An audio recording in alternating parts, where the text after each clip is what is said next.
Welcome back to the 5280 pitch, women's soccer at altitude. I'm your host, Kate Hansen, coming to you once again from Denver, Colorado, a city that is just beginning to realize what kind of women's soccer future it's building here in the Mile High City. And today is a big one because when we talk about Denver Summit FC, when we talk about expansion teams and identity and culture and all those buzzwords that get thrown around every time a new crest drops, there's one question that always matters more than the rest. Who do you trust when everything is new? Who do you put in the back when mistakes are inevitable, chemistry is still forming, and the margins are razor thin? And that is why this episode, we're doing another First Whistle player profile episode. And this episode is all about none other than Abby Smith. Not just Abby Smith, the goalkeeper, not just Abby Smith, the two-time NWSL champion, but Abby Smith, the stabilizer, the professional, the one who has seen the chaos of this league up close and survived it and thrived in it. So think about it this way. Expansion teams don't usually get luxury signings. They get risks. They get maybes. They get, we'll see. Denver Summit FC didn't do that at goalkeeper. They went out and they got certainty. They got someone who understands what it takes to win championships, yes, but also what it takes to endure losing streaks, rebuilds, coaching changes, and pressure that doesn't let up. And all that matters, especially in this league, especially when you are an expansion team. So the NWSL has always been unforgiving to goalkeepers. One mistake lives forever. One misjudged cross gets replayed endlessly. And yet the keepers who last, the ones who build real careers, the ones who learn how to live with that weight. Abby Smith, she's one of those keepers. So her journey didn't start with bright lights or viral moments. It started the way so many American soccer stories do, with youth teams, long drives, and a love for the game that gets tested very early on. By the time she arrived at the University of Texas, she was not just a talented prospect. She was a player ready to be molded by pressure. And at Texas, pressure was not optional. It was the expectation. So as a Texas Longhorn, Abby Smith didn't just play goalkeeper. She rewrote the record books. Shutouts, they became routine. Consistency became her calling card. And that is an important word that I want you to keep in mind whenever we talk about Abby Smith. Consistency. She's not necessarily flashy. She's not loud. She's just relentlessly dependable, which is honestly the biggest thing you want with a keeper. But let's fast forward to the professional game because the pattern didn't change. She's still consistent. Her clubs have changed, roles, though they evolve, minutes they come and go, but what has never changed is the trust that teammates place in Abby Smith. Coaches don't bring in a player like Smith into championship environments just by accident. You don't win NWSL titles, plural, titles with an S, without being someone the locker room believes in. And that's where her signing with the Denver Summit becomes so compelling, because this is a city that is really stepping into women's soccer history for the first time at the top level. There's going to be a ton of new fans, new expectations, and anchoring all of this is a goalkeeper who has already lived multiple soccer lives, someone who knows when to speak and when to let the momentum breathe, someone who understands that success in this league is as much about emotional management as it is about shot stopping. For Denver, Abby Smith isn't just a signing. I really see her being a signal, a message that this club wants to build a strong front. We talked about Ali Watt in our previous player profile. And now I don't think it was an accident that we signed the front and then we signed the back. We're going to fill in the middle around these two players. And from this signing of Abby Smith, I see a message that this club wants to have a grounded keeper that has patience, professionalism, consistency, and a belief that experience still matters in a league that's obsessed with what's next.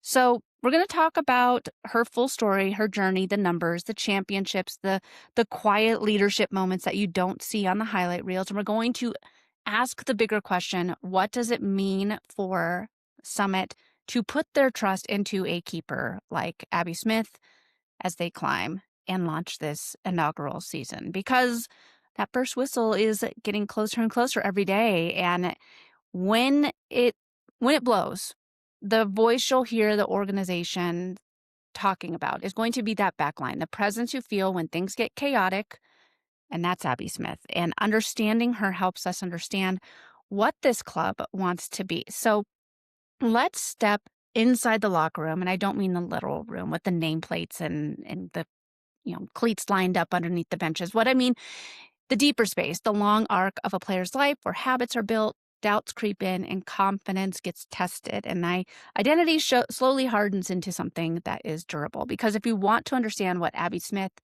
is as a person and the sense that she is going to bring for the Summit, you have to understand where she comes from, how she was shaped, why her career looks the way it does. So, as I said earlier, her story doesn't begin with headlines. It really begins with structure, with repetition, with an understanding early on that being a goalkeeper is it's a different kind of calling there. Keepers don't get to blend in. They don't get subbed off quickly. When things go wrong, everybody knows exactly where to look. Choosing that position and sticking with it says something about temperament before it says anything about talent.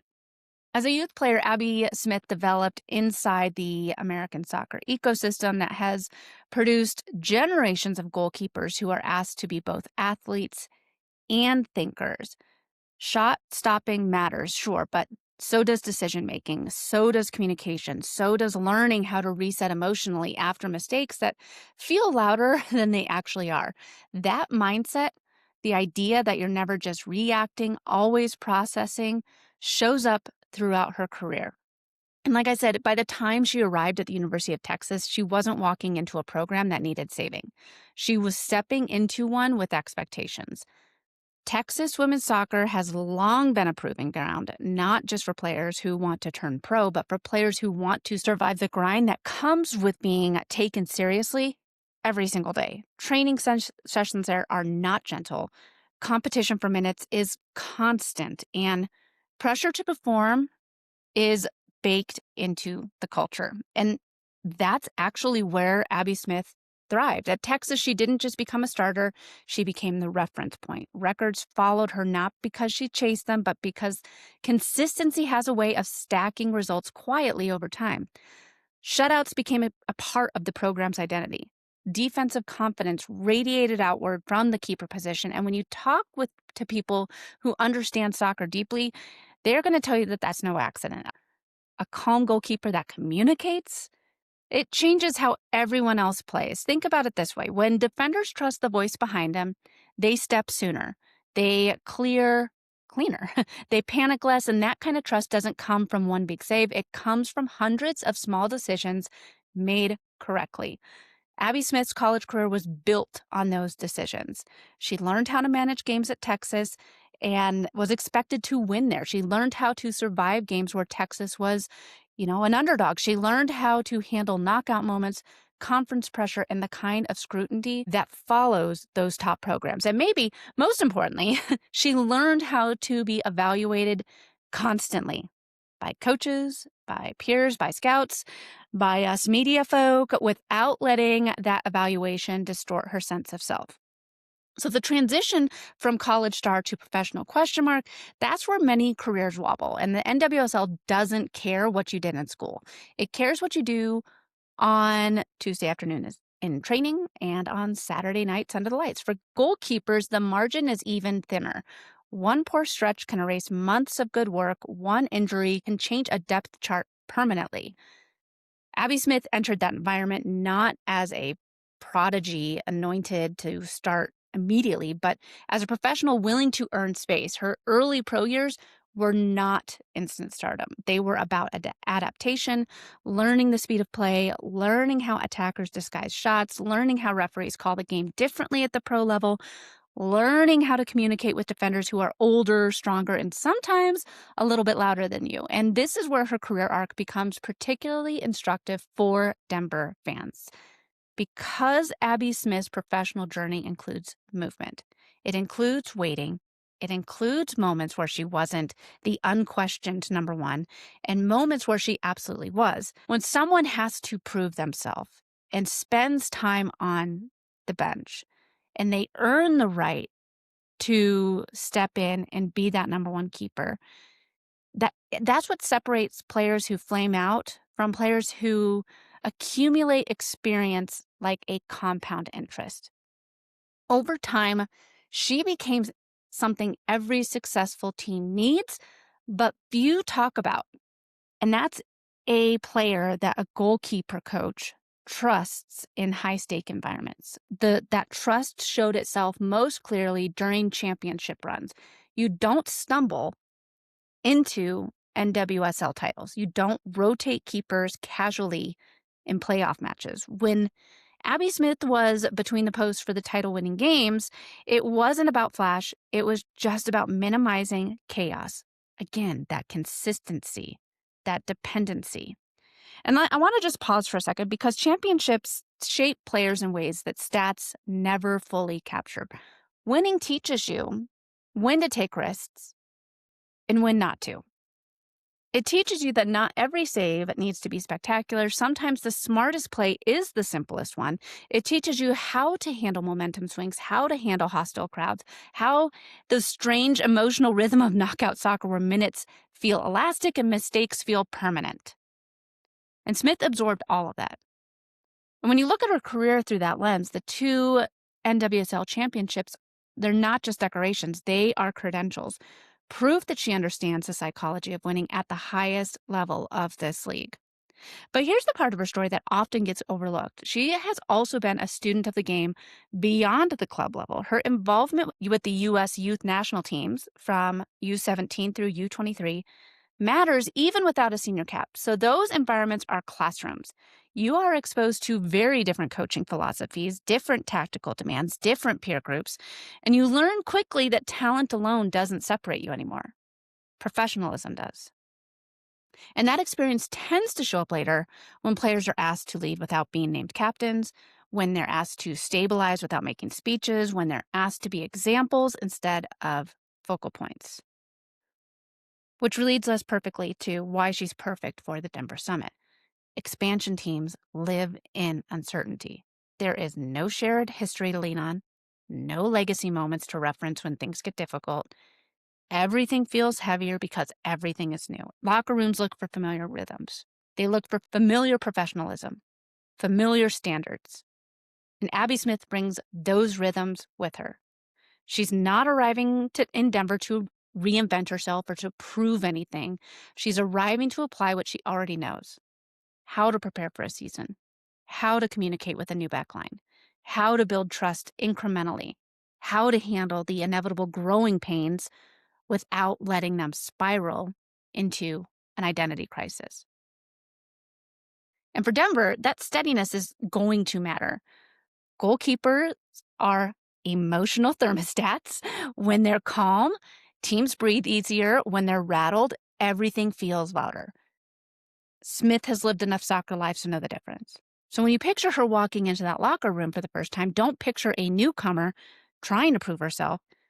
Picture that veteran setting the tone through behavior, through preparation, through the quiet confidence that comes from knowing she's already survived what most players never will. This is the foundation. Now let's put the tape on and look to see. And when I say tape, I don't mean we're going to drown in jargon or turn this into some analytics lecture that loses the human element. That's not what this show is about. This is about understanding Abby Smith's game in a way that actually helps you see the summit more clearly once the season kicks off, because keepers are funny like that. If you don't know what you're looking for, it can all blur together. Saves are saves, goals are goals. But once you start to notice patterns, how a keeper moves, where they stand, where they choose caution over aggression, the entire match opens up. So let's talk about Abby Smith, the goalkeeper, in plain language. First and foremost, Abby Smith is a position-first goalkeeper. That is the core of her game. She does not rely on acrobatics to bail herself out of bad spots. Instead, she spends most of the match quietly preventing danger before it ever becomes a highlight.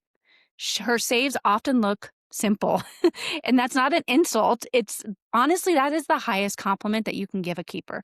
Think about it this way. When a goalkeeper is constantly flying through the air, it usually means they're out of position. Something went wrong earlier in the sequence. Either the positioning was off, the read was late, or the defense was disorganized. Abby Smith's best moments often come when the camera barely lingers on her because she's already where she needs to be. That shows up clearly when you look at her shot-stopping profile over time. She doesn't overcommit. She doesn't guess wildly. She waits. And waiting, for a goalkeeper, is an act of discipline. It means trusting your feet, trusting your angles, trusting that if you stay balanced, the ball will eventually come to you. And this is where her experience really starts to matter. Attackers, they're clever. Shots are going to get disguised, balls come through traffic, deflections, they happen. And Abby Smith's strength isn't that she reacts faster than everyone else, it's that she's rarely surprised. She reads hips. She reads approach angles. She reads moments where an attacker wants to be the hero. And that anticipation cuts down the need for desperation and those remarkable, quote unquote, saves. So let's talk about her command of the box, because this is where Denver fans should really lean in. Smith is not reckless coming off her line, but she is extremely decisive. When she goes with purpose. The balance is critical, especially for an expansion team. You don't want a keeper who stays glued to the line and invites pressure. You also don't want one who's constantly charging out and putting defenders into panic mode. Smith sits comfortably in the middle ground. She reads crosses early. She communicates before the ball is stuck, not after. And when she claims something, she claims it cleanly. No second chances. There's not going to be any rebounds, no awkward spills that turn into scramble situation. Denver is going to be a weird place for visiting teams. The ball is going to move differently. Crosses are going to hang for maybe just a fraction longer. Long shots are going to carry. A keeper who understands the flight, timing, and patience has a real advantage here. Smith's calm approach aligns perfectly with our Denver environment. She's not chasing the ball. She's letting the conditions work for her. Distribution is another area where her game fits modern NWSL without trying to reinvent it. She's not flashy. She is consistent. She's not going to be a high-risk distributor. You won't see her spraying 70-yard diagonals just for the sake of it. What you'll see is intentionality. She plays the pass that keeps the team organized. She understands when a moment calls for a quick release and when it calls for slowing everything down. And this is sometimes where people underestimate her. In a league that's, obsessed with goalkeepers as playmakers, Smith's restraint can look a little bit on the conservative side. But for a new team, I believe that restraint is gold. Expansion sides don't need chaos from the back. They're going to need rhythm and predictability. They need a keeper who understands that possession isn't about flair. It is about control. And her short distribution is clean, her decision-making under pressure is measured, and perhaps most importantly, she doesn't force teammates into bad situations just to prove a point about her range. When the Denver Summit is under pressure, and there will be stretches where they are, Smith has shown that she can handle volume. She stays engaged, she doesn't drift mentally. That is a skill that comes from experience, long matches, long stretches without touches. Sudden bursts of danger, she's lived that rhythm, and this is where her statistical profile, taken in context, supports the eye test. Her save percentages, clean sheets, and minutes played across seasons reflect a keeper trusted to manage games, not just survive them. Coaches don't leave you in goal for championship runs if they don't believe you'll make the right decision 9 times out of 10. So when you step back and look at Abby Smith through the analysis lens, what you see isn't a goalkeeper chasing relevance or reinventing herself late in her career. You see a player who understands her strengths and leans into them, a keeper who has found her lane and has just continued to refine it over time. She's not going to be dominating the highlight reels, but she will stabilize moments. She will turn chaos into order, and she will give this Denver Summit the chance to grow without fear of collapse. And honestly, for an expansion team, I think that might be the most valuable skill of all. All right, so let's bring this all together here, because the Summit, they're not just building a roster. The Summit is building belief. And belief doesn't come from hype alone. It comes from watching players handle pressure with grace, from seeing professionalism up close, from knowing that when the opposition pushes late, there's someone back there that won't blink. Abby Smith represents that version of the club. Measured, intentional, resilient. And there's something poetic about a goalkeeper anchoring a team in a city that is defined by our altitude, because altitude is about patience, it's about breath control, about understanding your limits and using them intelligently. It's about knowing when to push and when to conserve. Abby Smith's game mirrors that philosophy almost perfectly. She doesn't rush. She doesn't chase moments. She lets the game come to her. And in Denver, that approach might just be part of the club's identity. So as this fan base grows, as the scarves get raised and the memories start stacking up, Abby Smith's role might not always be the most visible, but it will be foundational. She'll be part of the emotional infrastructure of this team, that quiet assurance that allows everything else to grow. Understanding Abby Smith helps you understand what the Denver Summit values. They value experience, stability, thoughtfulness, a belief that winning isn't just about moments of brilliance, it's about surviving the moments in between. As always, this show exists because of community, because of people who care deeply about women's soccer and want to understand it beyond box scores and headlines. And if this episode helped you see Abby Smith and the Denver Summit a little more clearly, then, hey, I'm doing something right here. This has been the 5280 pitch. Thank you so much for listening. Thank you for believing. Share this episode with a friend. Be sure to subscribe. And thank you for building this thing together, one story at a time. This has been the 5280 pitch, women's soccer at altitude.